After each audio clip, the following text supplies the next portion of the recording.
bags where heart lies. What's going on, body bags? This is Austin here.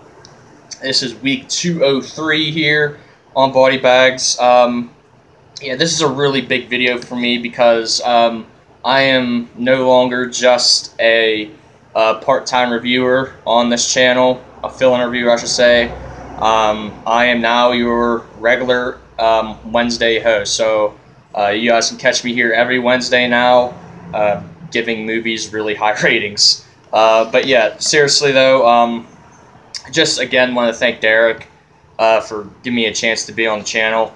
This is just really cool to be a part of this channel because I've just watched it for such a long time and been a fan of it. So yeah, really cool stuff. But yeah, for my first full-time review, I guess, I wanted to do a film from one of my favorite directors, probably my second favorite director, honestly. And actually the newest one that I've seen from him, including I just watched it like not even a week ago. But yeah, that is the Stendhal Syndrome.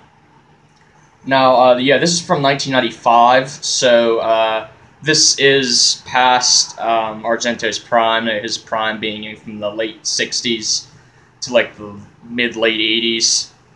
Sorry, but yeah, his later work, you know, really isn't that well received.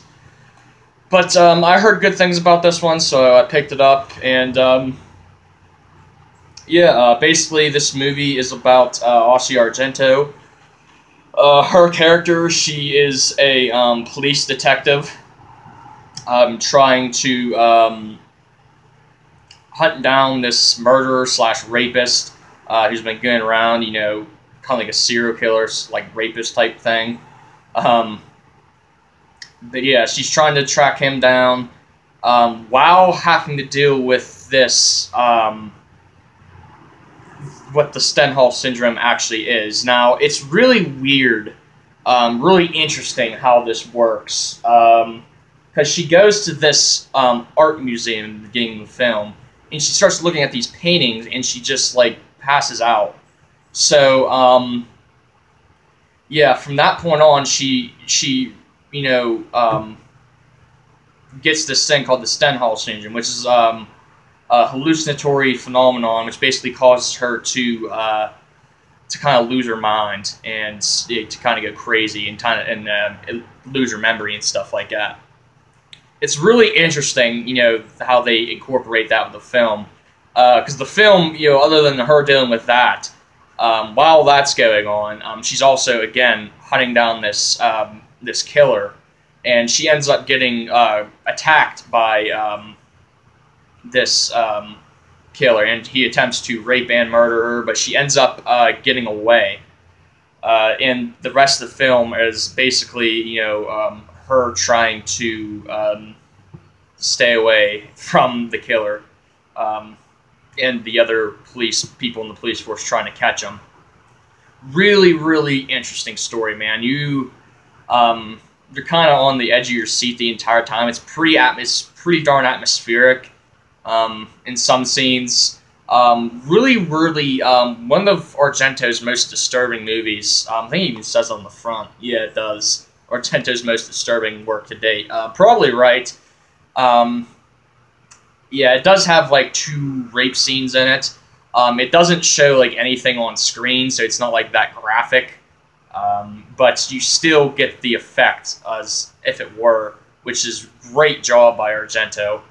But yeah, she's dealing with this the Stendhal Syndrome. She's losing her mind while this killer's tracking her down and stuff like that. A lot of stuff's going on. There's a scene, you know, towards the middle, like end type, more towards the middle, where she confronts the killer, like throws him into a river or something like that. And yeah, she's like kind of paranoid the rest of the movie whether he's dead or not. And then the ending kind of throws a twist at you. It's actually like it kind of threw almost like a double twist, kind of, because There's a scene towards the ending which makes you think something, and the next scene, it's weird. You just have to watch it. It's a great ending though. But yeah, my thoughts on the film. This isn't Argento's best film. Obviously, that's Suspiria or Deep Red, whichever one. You can't go wrong with either one. I think Suspiria is his best film. But with that being said, I absolutely love everything about this film.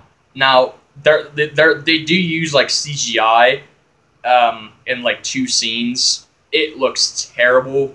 It looks god awful. But that doesn't really mean a whole lot to me. Like, special effects don't mean a ton to me when it comes to horror. So I don't dock it really any points for that. But if that does bother you, just know the special effects, the CGI in this one's bad.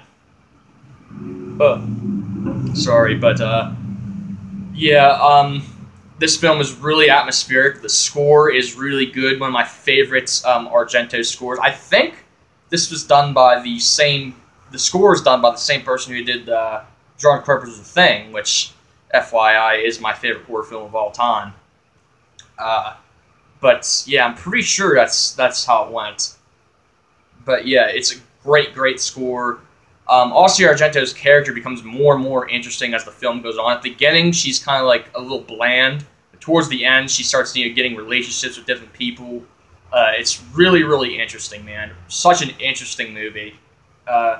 Story's one of a kind. It's disturbing, yet it's so rewatchable for me. Personally, now I've had a couple of days to kind of ponder over this and really think about it, but I would say that this is my favorite Argento film now. Like I said, I'm not saying it's the best, but it's still a really good film now. Again, personally, I'm going to rate this film 10 out of 10. I know I give that rating for like every movie I reviewed on here. But I was not expecting to like this movie that much. Like, I know I said Argento is like one of my favorite directors, but I was not expecting to like this as much as I did. But this film, for me, super interesting, man. I cannot wait to watch this again, to be honest. If you guys want to pick this up, this is the old 2 disc special edition. Came out like 2007 or something like that from Blue Underground. They do have a 3-disc out now. They just got released. So definitely check this one out, man. Again, 10 out of 10 for me. I enjoyed the hell out of it, man. It's amazing. So that was a little bit of a lengthy review for this channel. But anyways, that is it for this review. Stay tuned for the rest of the reviews for the week, and I'll catch you guys next Wednesday. Peace.